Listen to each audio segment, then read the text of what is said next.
Major funding for KPBS Evening Edition has been made possible in part by Anderson Plumbing, Heating and Air, proud to support the mission of KPBS and privileged to serve San Diego clients. Anderson Plumbing, Heating and Air, helping homeowners maintain drain, heating, and cooling systems since 1978. And by the Conrad Prebys Foundation, Darlene Marcos Shiley, and by the following.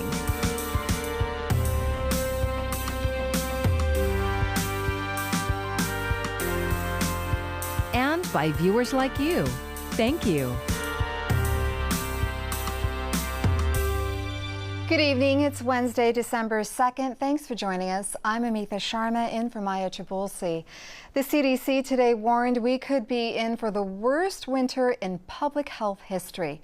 Meanwhile, another day of double-digit deaths being reported here in San Diego County, a sign that the skyrocketing number of COVID cases is simply getting worse.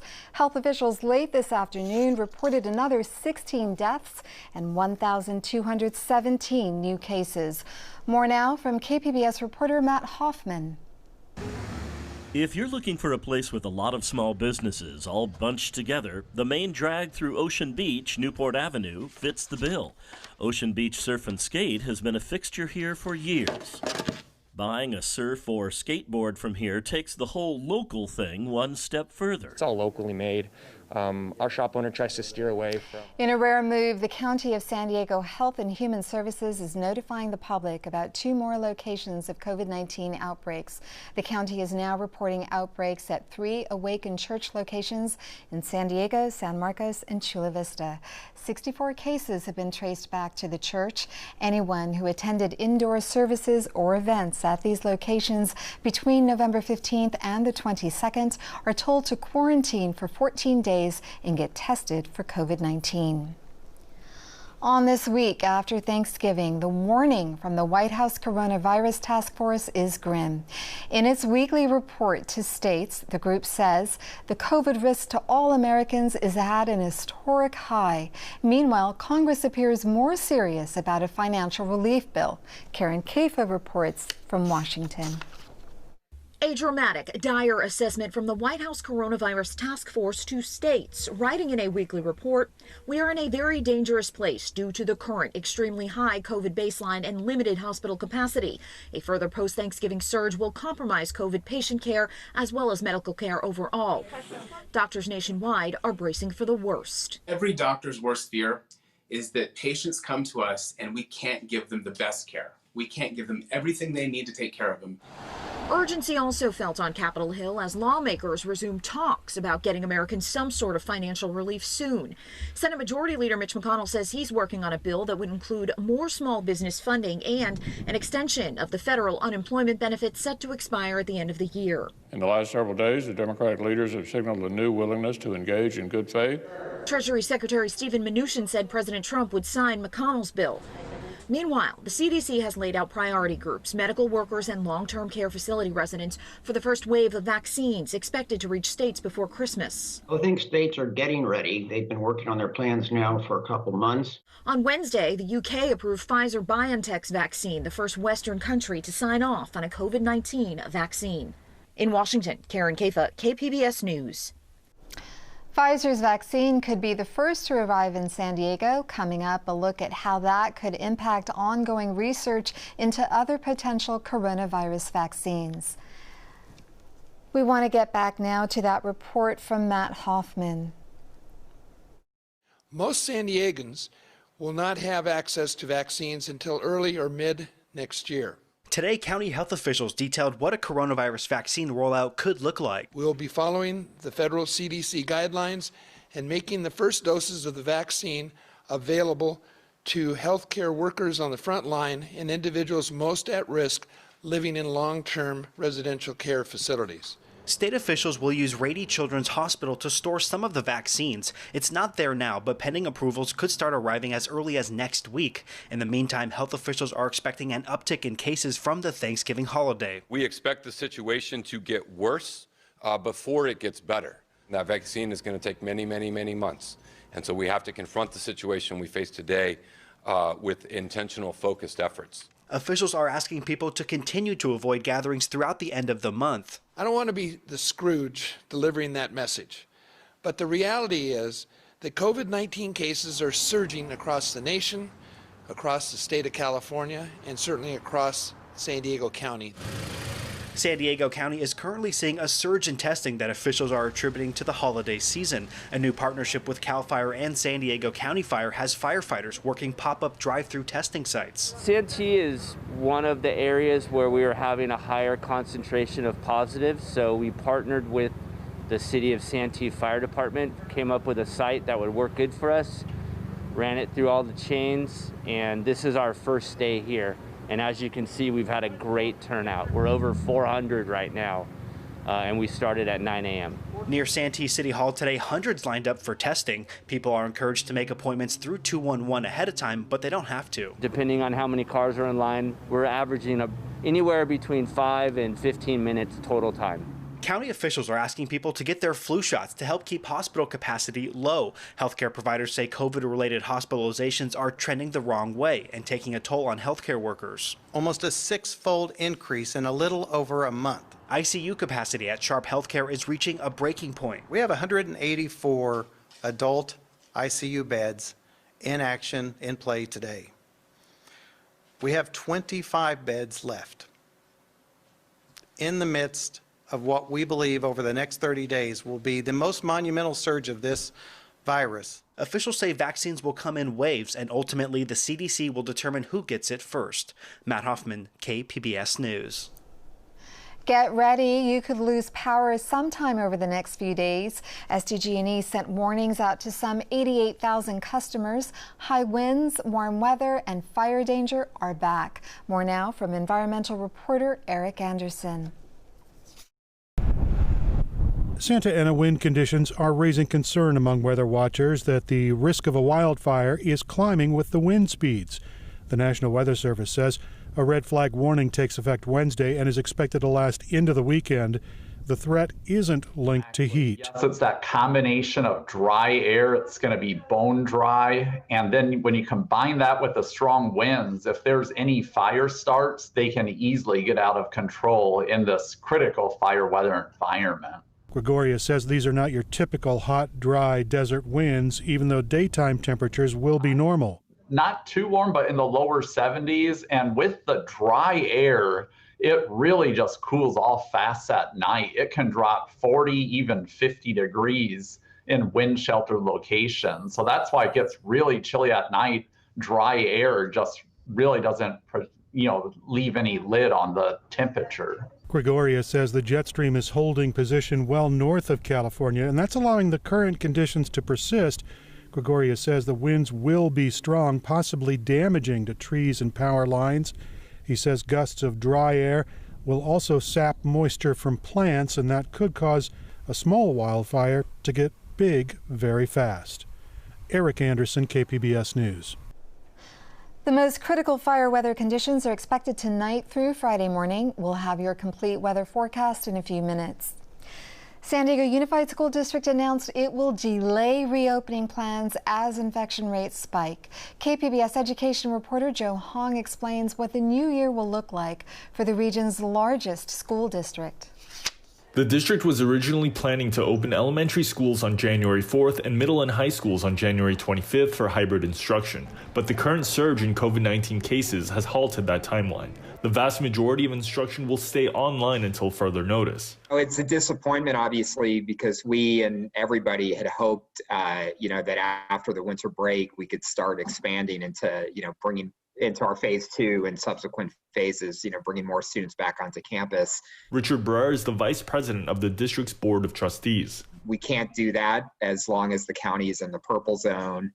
And every indication is that, this is going to get worse before it gets better. The district's website includes a dashboard with factors officials are watching to determine when it will be safe to begin reopening. The district will provide another update on January 13th. In the meantime, the district will continue offering limited in-person instruction to struggling students in all grades. So far, about 2,000 of the district's more than 100,000 students have received some form of in-person instruction. Joe Hong, KPBS News. There will be no spring break for students at San Diego State, and many aren't happy about it. University officials voted to cancel breaks, citing concerns over rising COVID cases.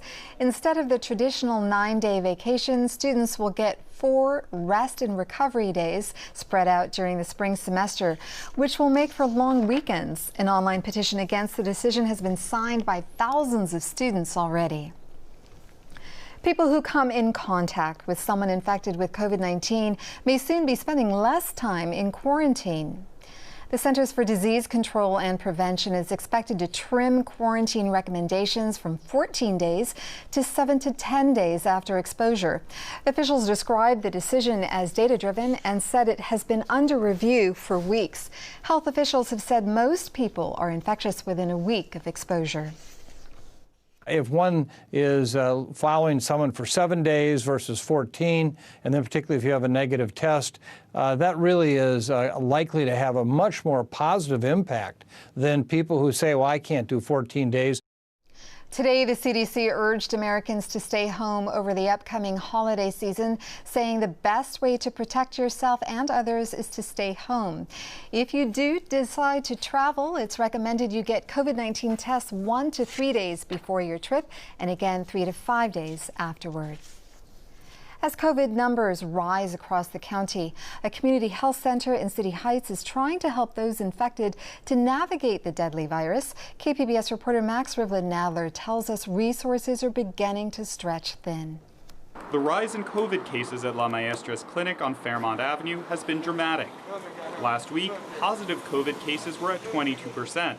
The week before, it was 11%. The cases have doubled and are continuing to trend way up. The clinic has no inpatient services, so medical professionals are trying to help sick people survive the virus from home. So we have a great case management program here at La Maestra. Our case managers will call the patient, follow up with the patient, check in on them, make sure that they're doing okay, make sure and do a kind of a triage of the family members, make sure that they've come into the clinic to get rapid testing, and just really providing a lot of resources. Rapid tests are available at the clinic, letting people know if they're infected within hours. If they are exhibiting symptoms, we try to isolate them. We actually have isolation rooms, and they're able to get a rapid test here right on site. Our COVID-19 rapid test is a 15-minute test. People can also get tests and some treatment in isolation tents outdoors. Many immigrants in City Heights have had to continue working in dangerous conditions during the pandemic. And the virus has had a chance to take hold during a second wave of infections that has devastated the nation. Now, some supplies are running out. If there is more and more patients and we need to bring on more and more staff, that we could be pushed to the brink of our supply. We always need more supplies for sure. With household finances wrecked by the pandemic, a continuing affordability crisis, and federal aid stalled for months, not many people in this working-class neighborhood can afford to stay at home and avoid the risk of catching the virus. Max Rivlin-Nadler, KPBS News. California is expected to receive a limited 327,000 doses of an emergency authorized COVID-19 vaccine. Pfizer could be the first one approved later this month. But KPBS health reporter Taryn Mento tells us that first vaccine can complicate the search for the best vaccine. It's a lot of paperwork to be a human test subject. Do you have a pen? I do have mine. A nurse hands multiple forms to volunteer Christian Ramers. The papers are the final steps before Ramers joins an experimental COVID-19 vaccine study with Janssen Pharmaceuticals. The company is part of Johnson & Johnson. If you were to get sick, would you allow us to get that information? The nurse's disposable gown rustles each time she explains what Ramers is signing. After a few pages, Ramers needs a new pen. My pen just ran out. He also answers a series of questions that has the nurse scribbling down too. And then what is your ethnicity? I am Hispanic, white. The process to join a COVID-19 vaccine trial is not only lengthy, but also invasive. I have to ask some confidential questions. Okay. In a follow-up interview, Ramers, a community clinic physician, says he endured it all to help fight the pandemic and skepticism around a vaccine. And there's a lot of suspicion and fear, and that's based in historical injustices, really, from biomedical research. And so, I wanted to really take a proactive stance against that. But the personal gain is uncertain. Ramers doesn't know whether he received the vaccine or a placebo. Researchers don't know either. It's called a double blind and protects the integrity of the study. But volunteers can drop out at any point, and researchers worry the first emergency-approved vaccine may give them just the reason. Something people should know about clinical trials is it's always the participants' rights to pull out of the trial if they want to. Doctors like Ramers would be prioritized to receive an emergency-approved vaccine. And so that's a key consideration for me, is that if I have the ability to get a vaccine that's approved and I get in line because I'm a healthcare provider, you always have the ability to pull out of the vaccine trial. UC San Diego Health's Susan Little is overseeing the local trial for Janssen as well as for AstraZeneca. They require enrolling hundreds to thousands of volunteers. AstraZeneca study, we're hoping to put closer to 750, and the Janssen study, we're quite a bit ambitious. We're trying to put 2,000 on. Plus tens of thousands of others elsewhere. But she's worried another vaccine receiving emergency use approval could push some people out.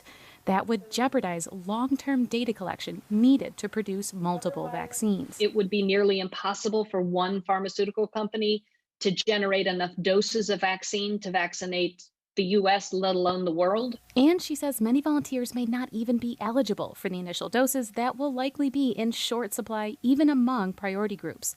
But she also says COVID is a public health emergency that demands an urgent response. With the epidemic raging the way it is, we need vaccines as fast as possible for as many people as possible. So we're in a very difficult catch-22 position here. Little says she's already planning how to talk to participants once the first emergency authorization is granted, which could be later this month. We might advise our participants that really, if you were to wait until February, you could evaluate this vaccine study that you're on to see if it was better.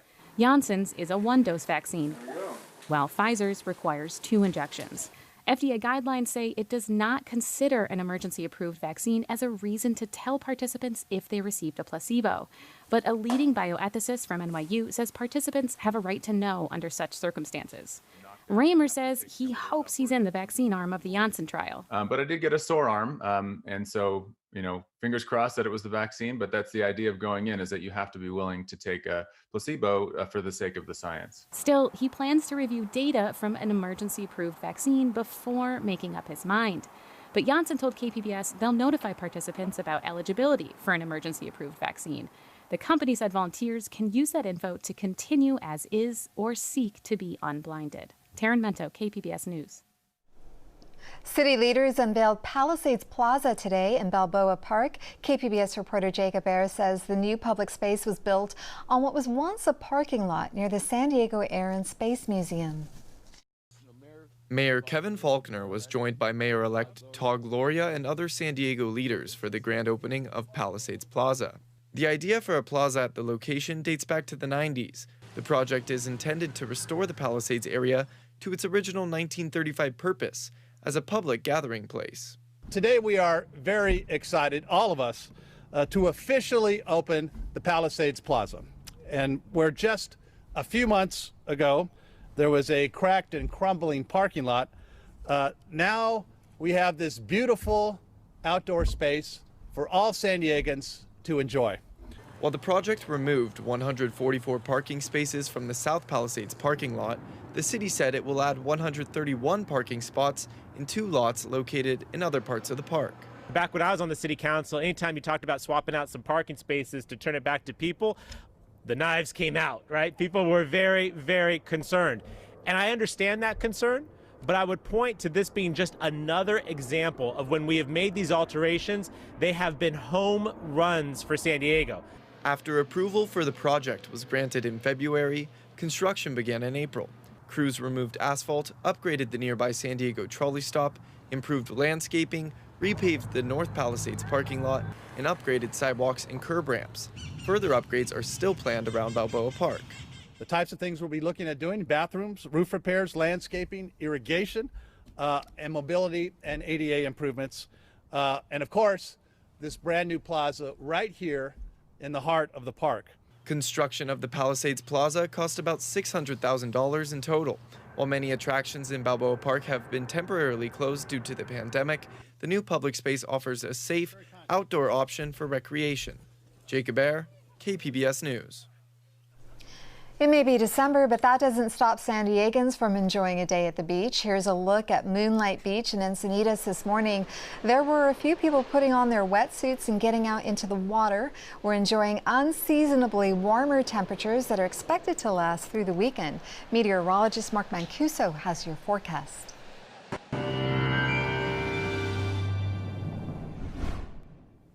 Plenty of sunshine still in the forecast right into the weekend with our dry offshore flow. But the winds will strengthen Wednesday night and into Thursday. Looks like the strongest winds will be in our area on Thursday as that Santa Ana strengthens. And with that, the dry conditions, critical fire weather conditions through the end of the week. So we are looking at extreme fire risk here. And with the strong winds and the dry vegetation, there'd also be some areas of blowing dust and some localized power outages. Our winds out of the northeast will shift more easterly with time. And now we have red flag warnings in effect, and that continues right through Saturday night. Remember yesterday there were fire weather watches, now they're red flag warnings. And we also have high wind warnings as well here, and wind advisories, so the winds will continue to strengthen. Let's take a look at the forecast tonight. Oceanside near 40, San Diego 51. It looks like we should stay generally clear. Ramona 48 and El Cajon at 46. Now for tomorrow, we still look at the high fire threat, and that's going to continue right through the end of the weekend into the weekend. Temperature is still a little bit on the warmish side. Here you can see Oceanside 72, San Diego 72, Escondido 74, and El Cajon at 74, and Borrego Springs at 70. And for the end of the week, dry, gusty winds and that high fire potential. Now, as we take a look at the temperatures for you, really don't see any big changes here right along the coast. With plenty of sunshine, it'll be breezy too. But in the inland sections, it'll cool off some Thursday, and then we'll see temperatures rising into the weekend. And as we take you into the mountains, cooler Thursday, and then milder. And as we head to the deserts, we'll see temperatures gradually creeping up with plenty of sunshine. And for KPBS News, I'm meteorologist Mark Mancuso. Volunteers made magic happen at the Solutions for Change campus when families returned to their units and were welcomed into a Christmas wonderland. KPBS North County reporter Tanya Thorne shows us the reactions. Merry Christmas! A big surprise for the Kidd family as they returned to their unit at the Solutions for Change campus. Oh my God. When you guys leave, just to be embraced with all the things in my house and know that you guys took your time. It's special. This was part of the organization's annual Breaking and Entering event. Volunteers break into the units of formerly homeless families to bring them holiday cheer. This is the 12th year that Solutions for Change has been able to put this event on, and I think we need it this year more than ever just to bring joy. And through this whole season, it's been a rough year for a lot of people, so it's truly a blessing. Over 150 parents and children were sent away for the day on Tuesday. While they were gone, the volunteers brought in personalized gifts, a decorated Christmas tree, notes of encouragement, and groceries to stock their refrigerators.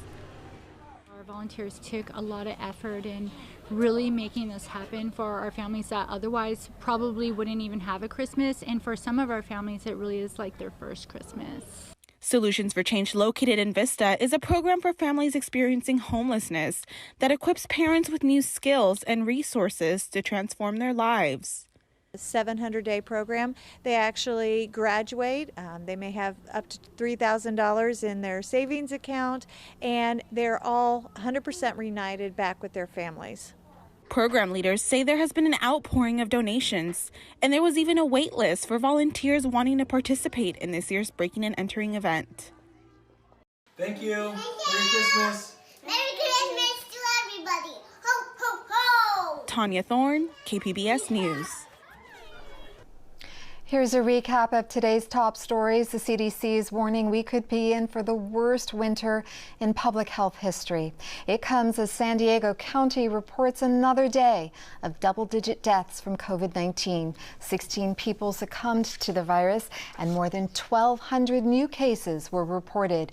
Health officials continue to warn against traveling and gathering this holiday season. San Diego Unified School District announced it will delay reopening plans as infection rates spike. The district was originally planning to open elementary schools on January 4th and middle and high schools on January 25th for hybrid instruction. Now, most instruction will stay online until further notice. And the National Weather Service issued a red flag warning from today through the weekend. SDG&E sent warnings out to some 88,000 customers who may lose power because of the high winds and fire danger risk. Meteorologists say gusts of dry air will sap moisture from plants, and that could cause a small wildfire to get big very fast. Here's a look at what we're working on for tomorrow in the KPBS newsroom. On Morning Edition, how Balboa Park is coping with the pandemic, what the historic site is doing to keep everyone safe. And on Midday Edition, a preview of this year's San Diego Memoir Showcase. We'll hear about one of the stories that will be presented in the virtual edition.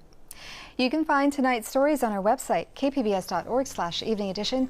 Thank you for joining us and have a great evening.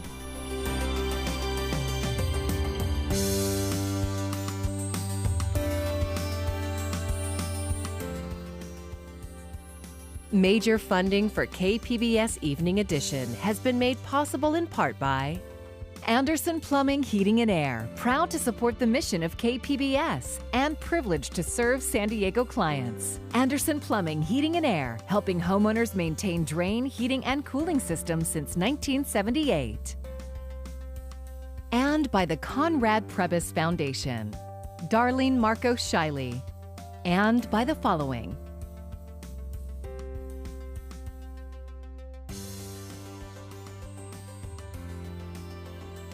and by viewers like you. Thank you.